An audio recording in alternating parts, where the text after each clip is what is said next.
بسم الله الرحمن الرحيم. يا أيها الذين آمنوا أوفوا بالعقود أحلت لكم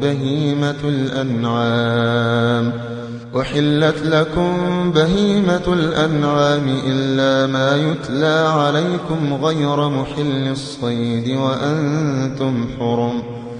إن الله يحكم ما يريد. يا أيها الذين آمنوا لا تحلوا شعائر الله ولا الشهر الحرام ولا الهدي ولا القلائد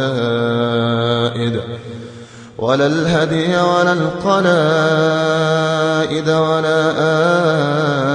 آمين البيت الحرام يبتغون فضلا من ربهم ورضوانا، وإذا حللتم فاصطادوا، ولا يجرمنكم شنآن قوم أن صدوكم عن المسجد الحرام أن تعتدوا، وتعاونوا على البر والتقوى ولا تعاونوا على الإثم والعدوان، واتقوا الله إن الله شديد العقاب. حرمت عليكم الميتة والدم ولحم الخنزير وما أهل لغير الله به والمنخنقة والموقوذة والمتردية والنطيحة وما أكل السبع إلا ما ذكيتم وما ذبح على النصب وأن تستقسموا بالأزلام ذلكم فسق. اليوم يئس الذين كفروا من دينكم فلا تخشوهم واخشون. اليوم أكملت لكم دينكم وأتممت عليكم نعمتي ورضيت لكم الإسلام دينا، فمن اضطر في مخمصة غير متجانف لإثم فإن الله غفور رحيم. يسألونك ماذا أحل لهم، قل أحل لكم الطيبات وما علمتم من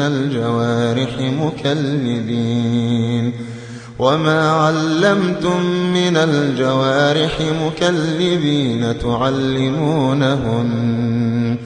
تعلمونهن مما علمكم الله، فكلوا مما أمسكن عليكم واذكروا اسم الله عليه، واتقوا الله إن الله سريع الحساب. اليوم أحل لكم الطيبات وطعام الذين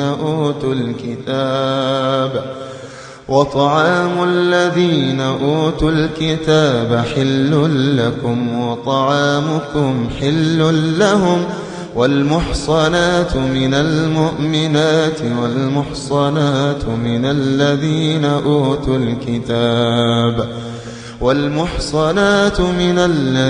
أوتوا الكتاب من قبلكم إذا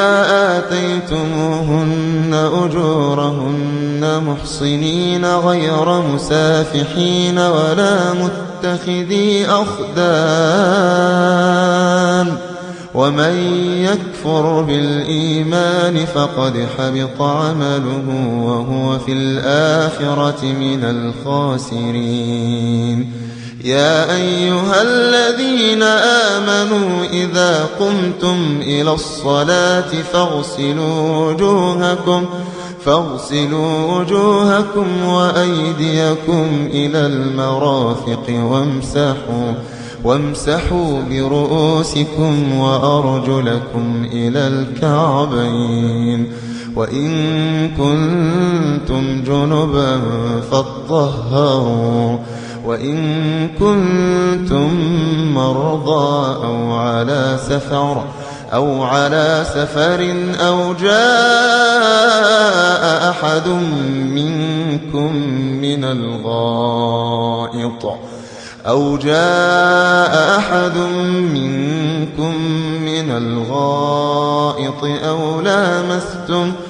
أو لامستم النساء فلم تجدوا ماء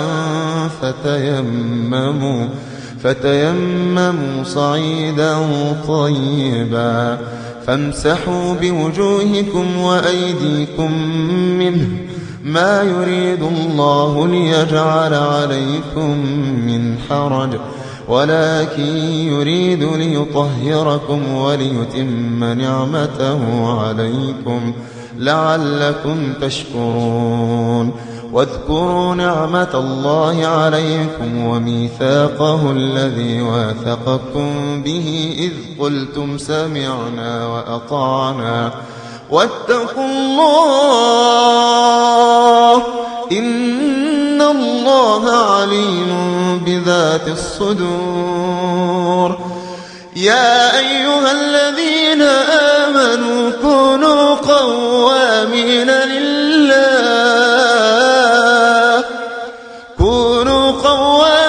لله شهداء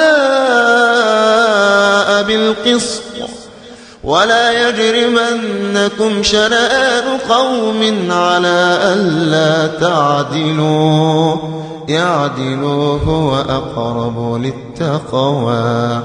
واتقوا الله إن الله خبير بما تعملون.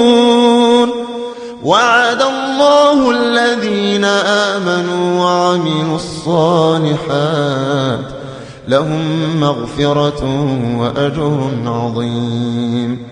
والذين كفروا وكذبوا بآياتنا أولئك أصحاب الجحيم.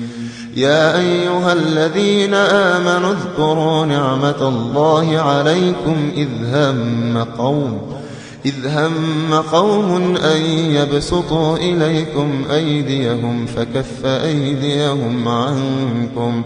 واتقوا الله وعلى الله فليتوكل المؤمنون. ولقد أخذ الله ميثاق بني إسرائيل وبعثنا منهم 12 نقيبا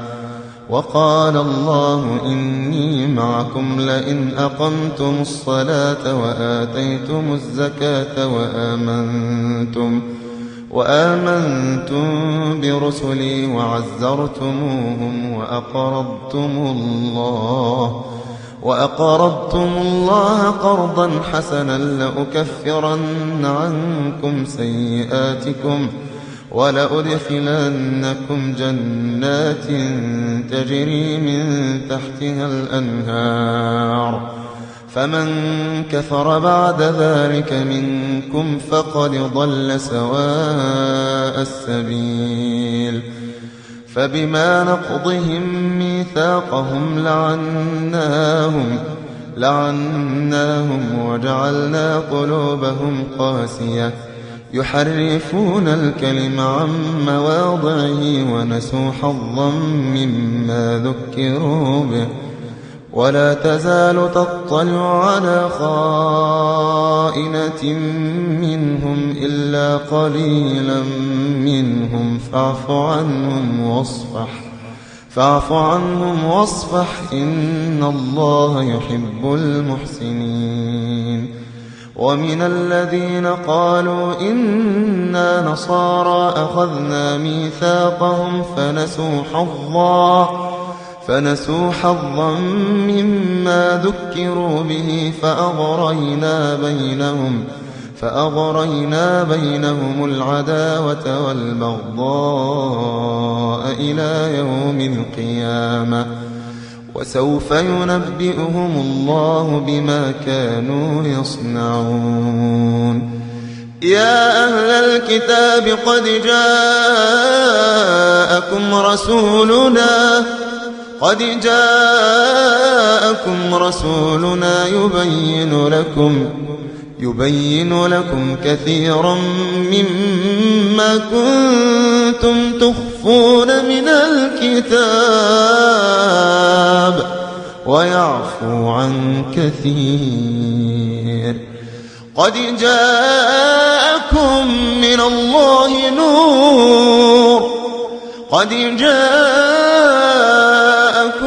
الله نور وكتاب مبين يهدي به الله من اتبع رضوانه سبل السلام ويخرجهم من الظلمات إلى النور بإذنه ويهديهم إلى صراط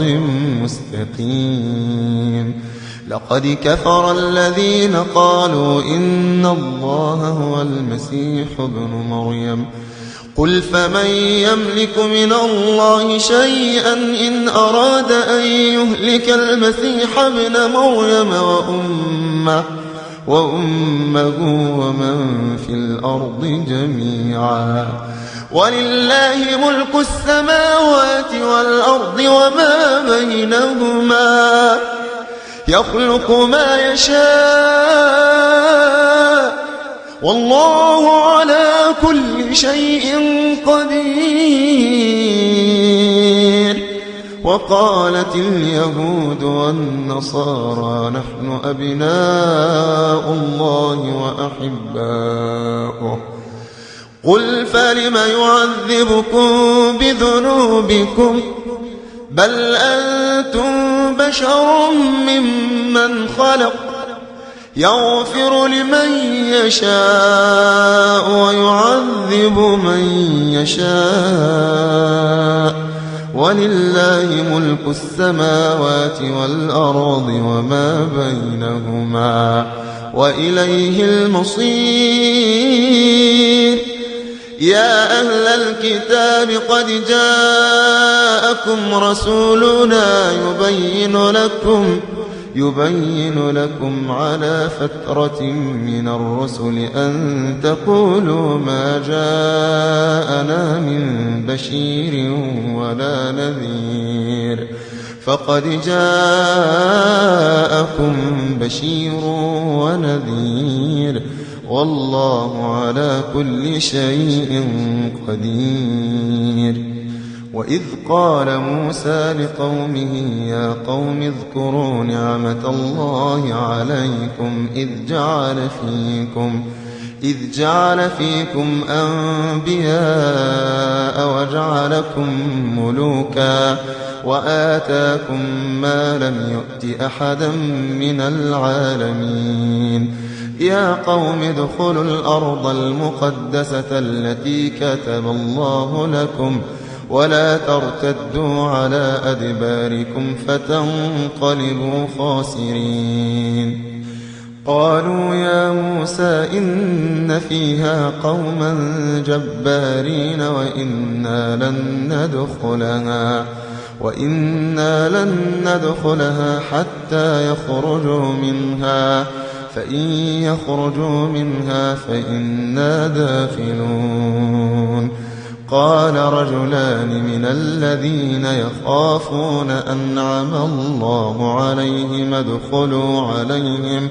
ادخلوا عليهم الباب فإذا دخلتموه فإنكم غالبون وعلى الله فتوكلوا إن كنتم مؤمنين. قالوا يا موسى إنا لن ندخلها أبدا ما داموا فيها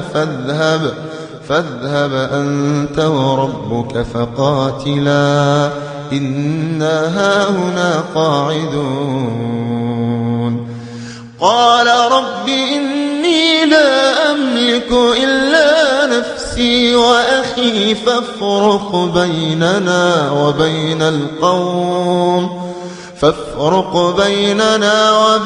القوم الفاسقين. قال فإنها محرمة عليهم 40 سنة يتيهون في الأرض فلا تأس على القوم الفاسقين.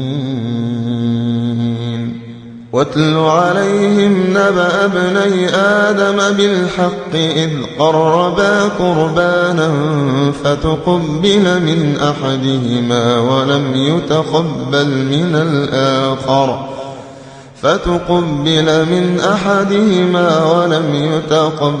من الآخر قال لأقتلنك.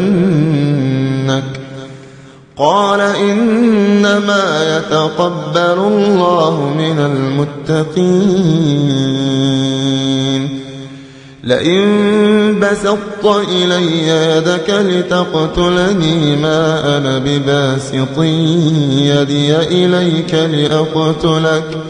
إني أخاف الله رب العالمين.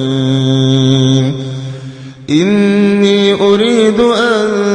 تبوء بإثمي وإثمك فتكون من أصحاب النار وذلك جزاء الظالمين.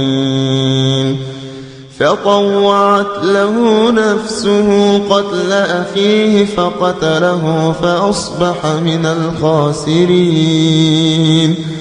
فبعث الله غرابا يبحث في الأرض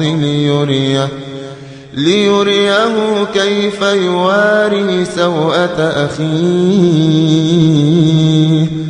قال يا ويلتى أعجزت أن أكون مثل هذا الغراب فأواري سوءة أخي فأصبح من النادمين. من أجل ذلك كتبنا على بني إسرائيل أنه من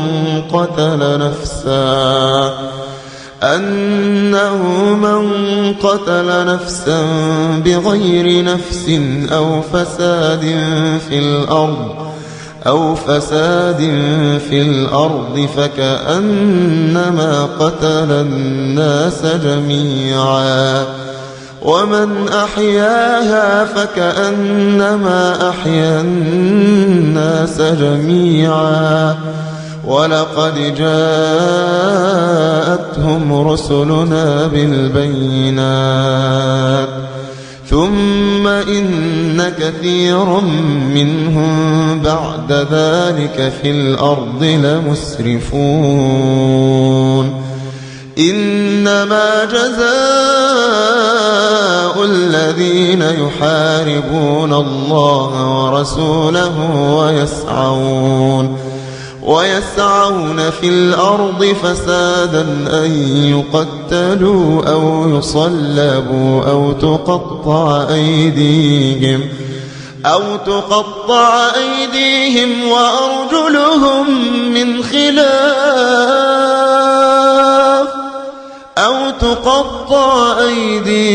وأرجلهم من خلاف أو ينفوا من الأرض. ذلك لهم خزي في الدنيا ولهم في الآخرة عذاب عظيم. إلا الذين تابوا من قبل أن تقدروا عليهم فاعلموا أن الله غفور رحيم. يا أيها الذين آمنوا اتقوا الله وابتغوا إليه الوسيلة وجاهدوا في سبيله لعلكم تفلحون. إن الذين كفروا لو أن لهم ما في الأرض جميعا ومثله معه ليفتدوا به من عذاب يوم القيامة ما تقبل منهم ولهم عذاب أليم. يريدون أن يخرجوا من النار وما هم بخارجين منها ولهم عذاب مقيم. يريدون أن يخرجوا من النار وما هم بخارجين منها ولهم عذاب مقيم.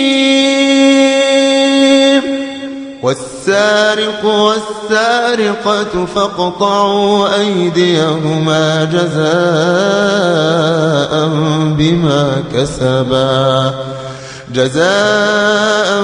بما كسبا نكالا من الله والله عزيز حكيم. فمن تاب من بعد ظلمه وأصلح فإن الله يتوب عليه إن الله غفور رحيم. ألم تعلم أن الله له ملك السماوات والأرض يعذب من يشاء ويغفر لمن يشاء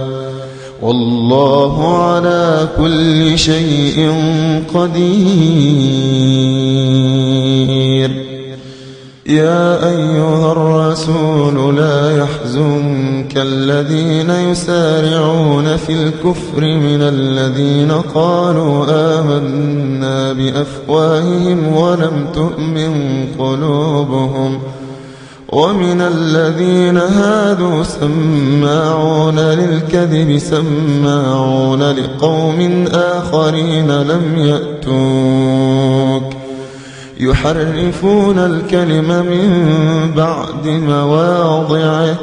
يقولون إن أوتيتم هذا فخذوه وإن لم تؤتوه فاحذروا ومن يرد الله فتنته فلن تملك له من الله شيئا.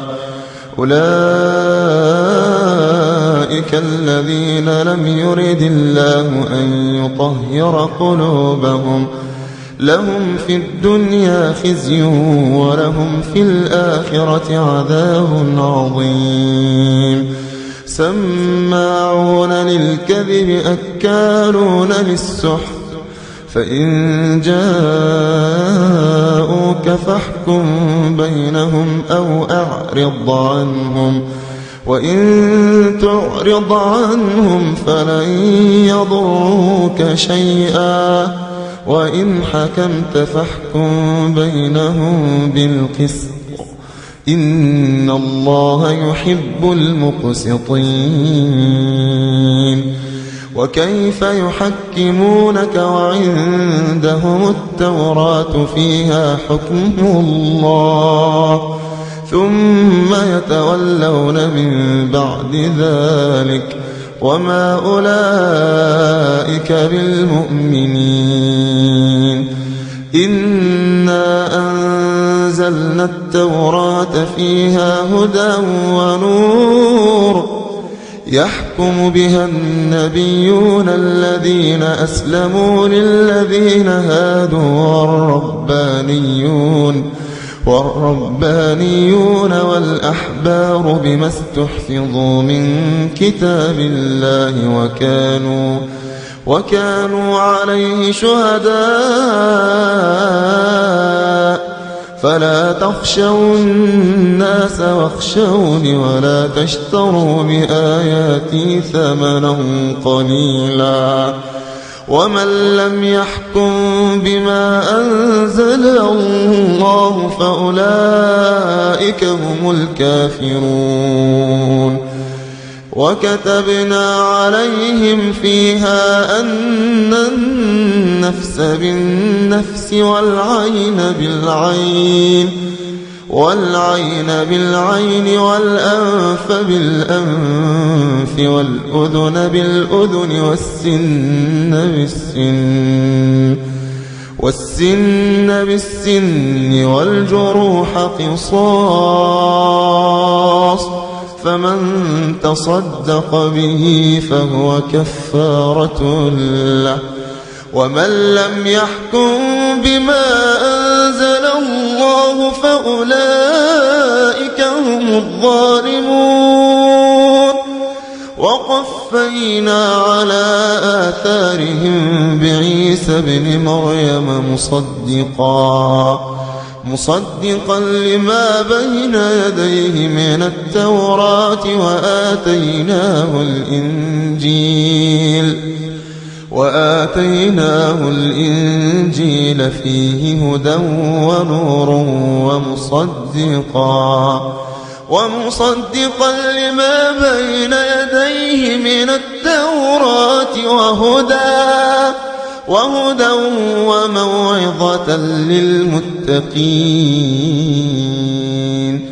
وليحكم أهل الإنجيل بما أنزل الله فيه، ومن لم يحكم بما أنزل الله فأولئك هم الفاسقون. وأنزلنا إليك الكتاب بالحق مصدقا لما بين يديه من الكتاب ومهيمنا عليه، فاحكم بينهم بما أنزل الله، ولا تتبع أهواءهم عما جاءك من الحق. لكل جعلنا منكم شرعة ومنهاجا، ولو شاء الله لجعلكم أمة واحدة، ولكن ليبلوكم فيما آتاكم، فاستبقوا الخيرات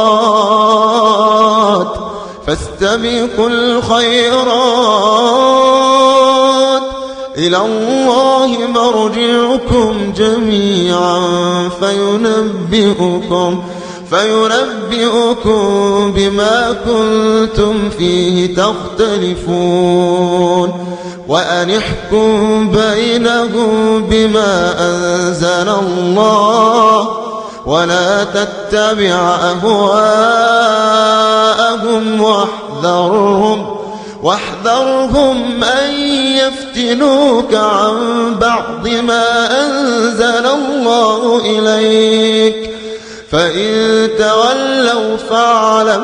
فاعلم أنما يريد الله أن يصيبهم ببعض ذنوبهم، وإن كثير من الناس لفاسقون.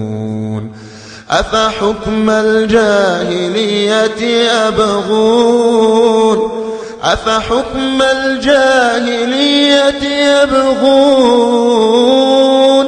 ومن أحسن من الله حكما لقوم يوقنون. يا أيها الذين آمنوا لا تتخذوا اليهود والنصارى أولياء، بعضهم أولياء بعض، ومن يتولهم منكم فإنه منهم، إن الله لا يهدي القوم الظالمين. فترى الذين في قلوبهم مرض يسارعون فيهم يقولون نخشى أن تصيبنا دائرة، فعسى الله أن يأتي بالفتح أو أمر من عنده فيصبحوا على ما أسروا في أنفسهم نادمين. ويقول الذين آمنوا أهؤلاء الذين أقسموا بالله جهد أيمانهم إنهم لمعكم حبطت أعمالهم فأصبحوا خاسرين. يا أيها الذين آمنوا من يرتد منكم عن دينه فسوف يأتي الله بقوم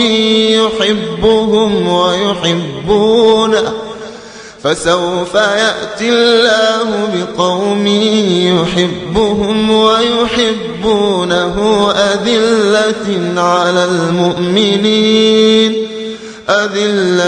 على المؤمنين أعزة على الكافرين يجاهدون في سبيل الله ولا يخافون لومة لائم ذلك فضل الله يؤتيه من يشاء والله واسع عليم. إنما وليكم الله ورسوله والذين آمنوا الذين يقيمون الصلاة ويؤتون الزكاة وهم راكعون. ومن يتول الله ورسوله والذين آمنوا فإن حزب الله هم الغالبون. يا أيها الذين آمنوا لا تتخذوا الذين اتخذوا دينكم هزوا ولعبا من الذين أوتوا الكتاب من قبلكم والكفار أولياء واتقوا الله إن كنتم مؤمنين. وإذا ناديتم إلى الصلاة اتخذوها هزوا ولعبا ذلك بأنهم قوم لا يعقلون. قل يا أهل الكتاب هل تنقمون منا إلا أن آمنا بالله وما أنزل إلينا وما أنزل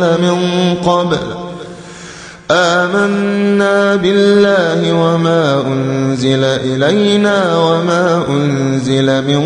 قبل وأن أكثركم فاسقون. قل هل أنبئكم بشر من ذلك مثوبة عند الله من لعنه الله وغضب عليه وجعل منهم القردة والخنازير وعبد الطاغوت أولئك شر مكانا وأضل عن سواء السبيل. وإذا جاءوكم قالوا آمنا وقد دخلوا بالكفر وهم قد خرجوا به والله أعلم بما كانوا يكتمون.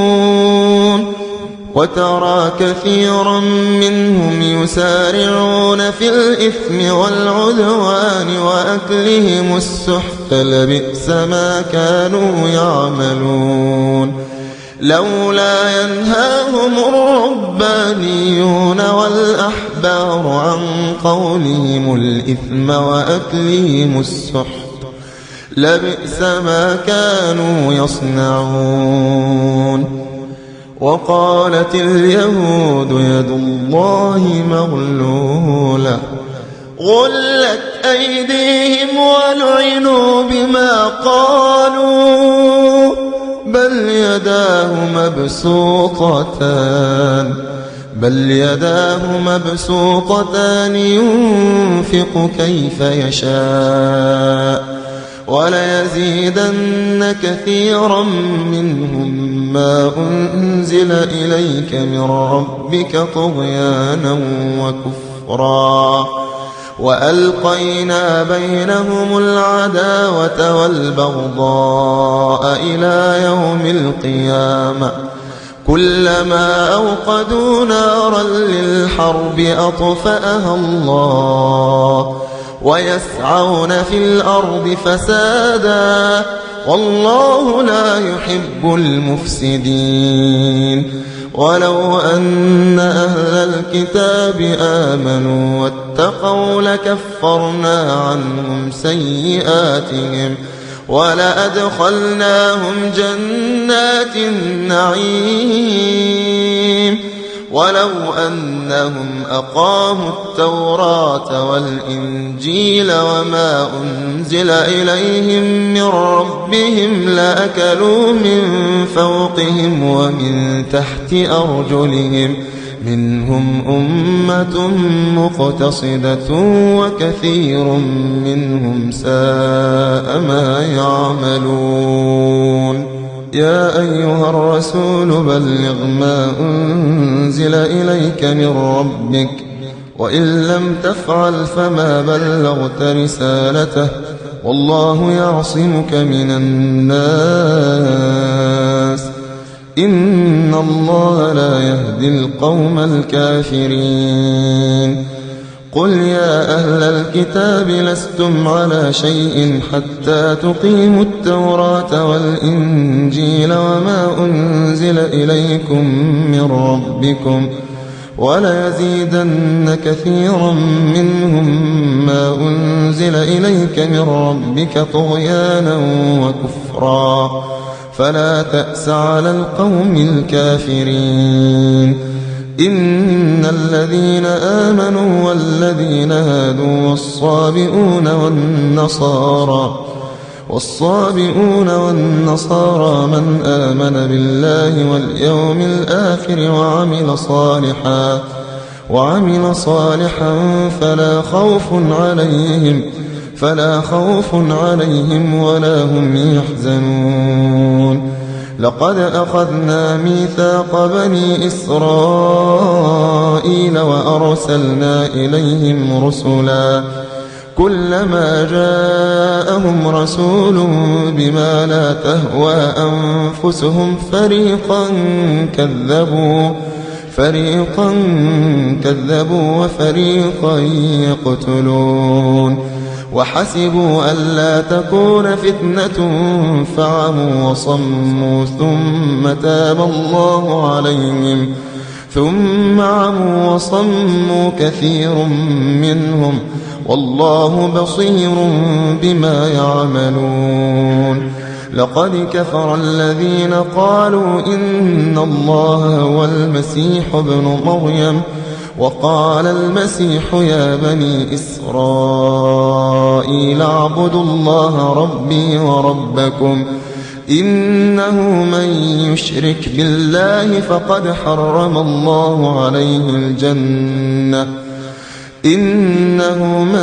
يشرك بالله فقد حرم الله عليه الجنة ومأواه النار وما للظالمين من أنصار لقد كفر الذين قالوا إن الله ثالث ثلاثة وما من إله إلا إله واحد وإن لم ينتهوا عما يقولون ليمسن الذين كفروا منهم عذاب أليم أفلا يتوبون إلى الله ويستغفرونه والله غفور رحيم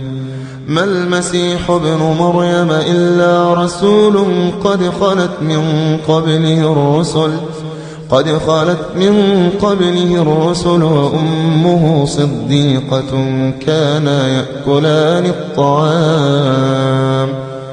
وأمه صديقة كانا يأكلان الطعام انظر كيف نبين لهم الآيات ثم انظر أنا يؤفكون قل أتعبدون من دون الله ما لا يملك لكم ضرا ولا نفعا والله هو السميع العليم قل يا أهل الكتاب لا تغلوا في دينكم غير الحق ولا تتبعوا أهواء قوم قد ضلوا من قبل وأضلوا كثيرا وضلوا عن سواء السبيل لعن الذين كفروا من بني إسرائيل على لسان داود وعيسى بن مريم ذلك بما عصوا وكانوا يعتدون كانوا لا يتناهون عن منكر فعلوه لبئس ما كانوا يفعلون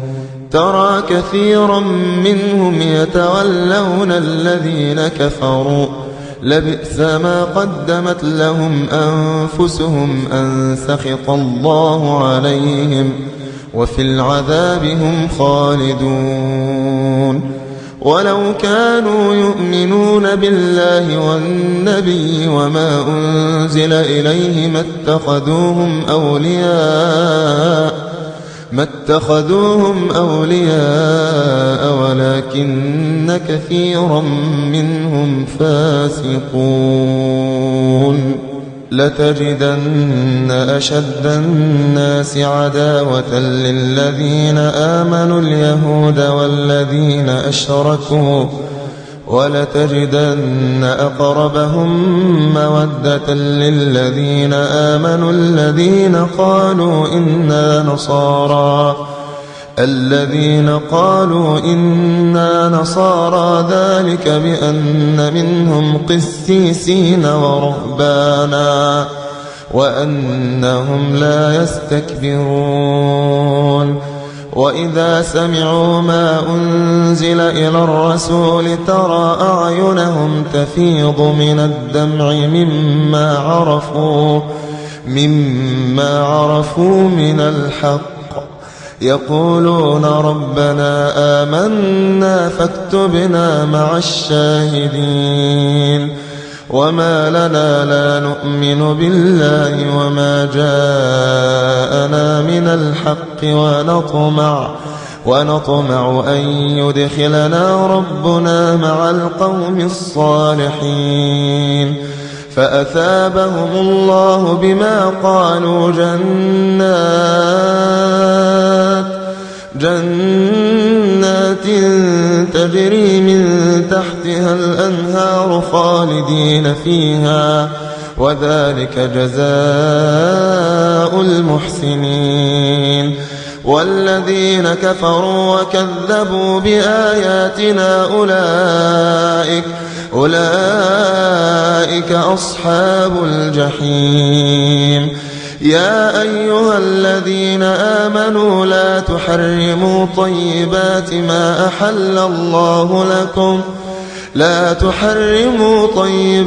ما أحل الله لكم ولا تعتدوا إن الله لا يحب المعتدين وكلوا مما رزقكم الله حلالا طيبا واتقوا الله الذي أنتم به مؤمنون لا يؤاخذكم الله باللغو في أيمانكم ولكن يؤاخذكم بما عقدتم الأيمان فكفارته إطعام 10 مساكين من أوسط ما تطعمون أهليكم أو كسوتهم أو تحرير رقبة فمن لم يجد فصيام 3 أيام ذلك كفارة أيمانكم إذا حلفتم واحفظوا أيمانكم كذلك يبين الله لكم آياته لعلكم تشكرون يا أيها الذين آمنوا إنما الخمر والميسر والأنصاب والأزلام رجس من عمل الشيطان فاجتنبوه لعلكم تفلحون إنما يريد الشيطان أن يوقع بينكم العداوة والبغضاء في الخمر والميسر ويصدكم عن ذكر الله وعن الصلاة فهل أنتم منتهون وأطيعوا الله وأطيعوا الرسول واحذروا فإن توليتم فاعلموا أنما على رسولنا البلاغ المبين ليس على الذين آمنوا وعملوا الصالحات جناح فيما طعموا إذا ما اتقوا وآمنوا وعملوا الصالحات ثم اتقوا وآمنوا ثم اتقوا وأحسنوا والله يحب المحسنين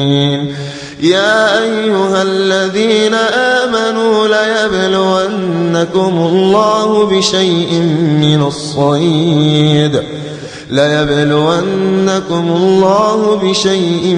من الصيد تناله أيديكم ورماحكم ليعلم الله من يخافه بالغيب فمن اعتدى بعد ذلك فله عذاب أليم يا أيها الذين آمنوا لا تقتلوا الصيد وأنتم حرم ومن قتله منكم متعمدا فجزاء مثل ما قتل من النعم يحكم به ذوى عدل منكم هديا بالغ الكعبة أو كفارة طعام مساكين أو عدل ذلك صياما ليذوق وبال أمره عفى الله عما سلف ومن عاد فينتقم الله منه والله عزيز ذو انتقام أحل لكم صيد البحر وطعامه متاعا لكم وللسيارة وحرم عليكم صيد البر ما دمتم حرما واتقوا الله الذي إليه تحشرون جعل الله الكعبة البيت الحرام قياما للناس والشهر الحرام والهدي والقلائد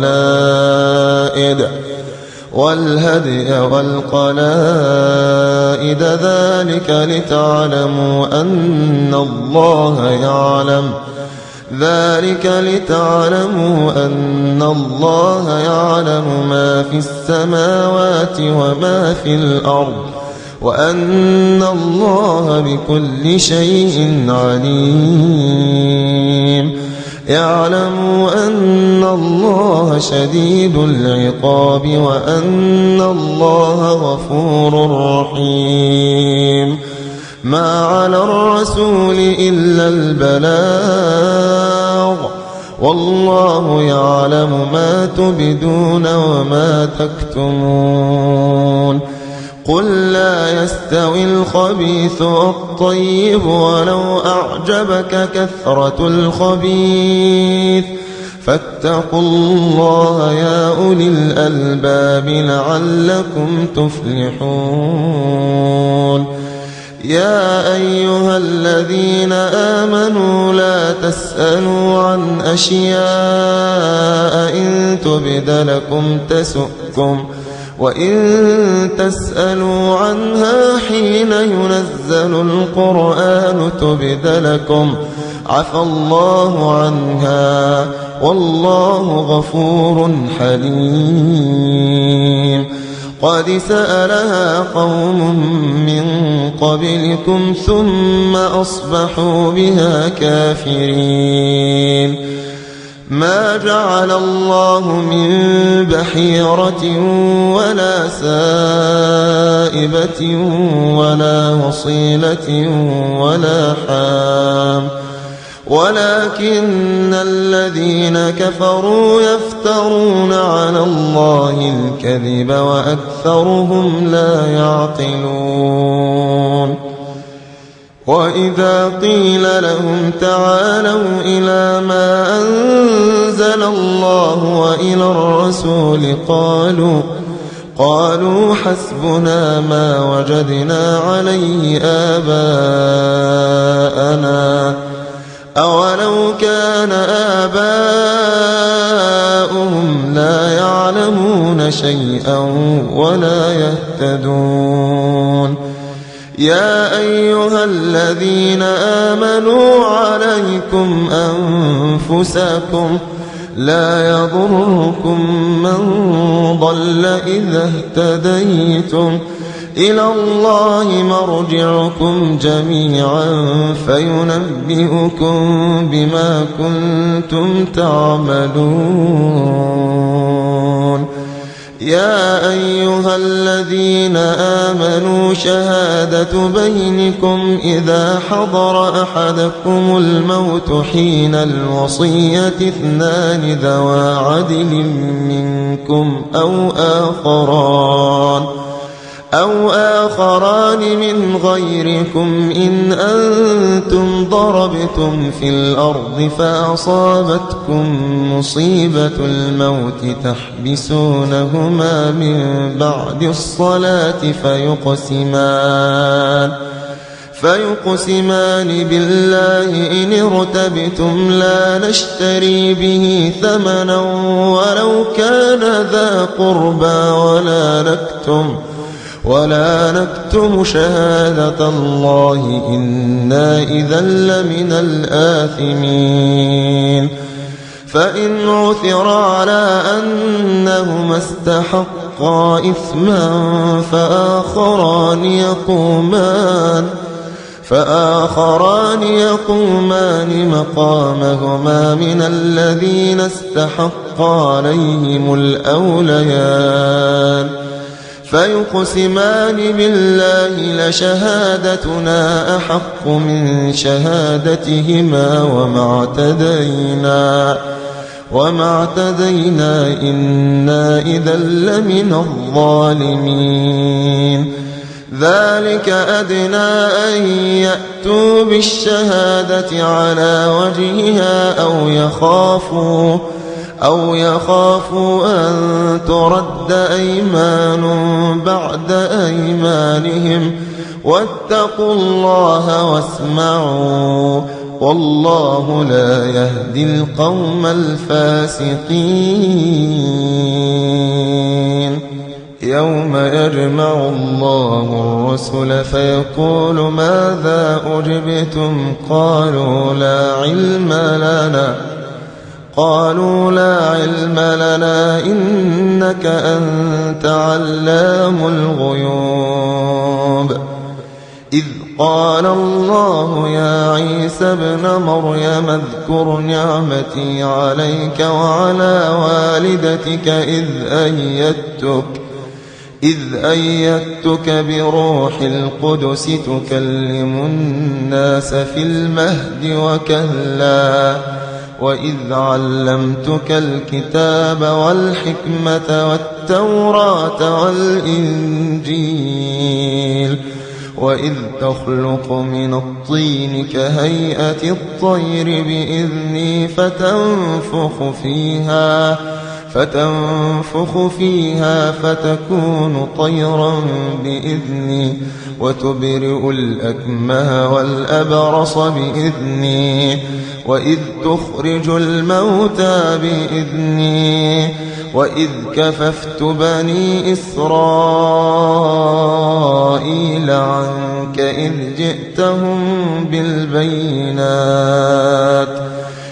جئتهم بالبينات فقال الذين كفروا منهم إن هذا إلا سحر مبين وإذ أوحيت إلى الحواريين أن آمنوا بي وبرسولي قالوا آمنا واشهد بأننا مسلمون إذ قال الحواريون يا عيسى ابن مريم هل يستطيع ربك أن ينزل علينا مائدة من السماء قال اتقوا الله إن كنتم مؤمنين قالوا نريد أن نأكل منها وتطمئن قلوبنا ونعلم أن قد صدقتنا ونكون عليها من الشاهدين قال عيسى ابن مريم اللهم ربنا أنزل علينا مائدة من السماء تكون لنا عيدا لأولنا وآخرنا وآية منك وارزقنا وأنت خير الرازقين قال الله إني منزلها عليكم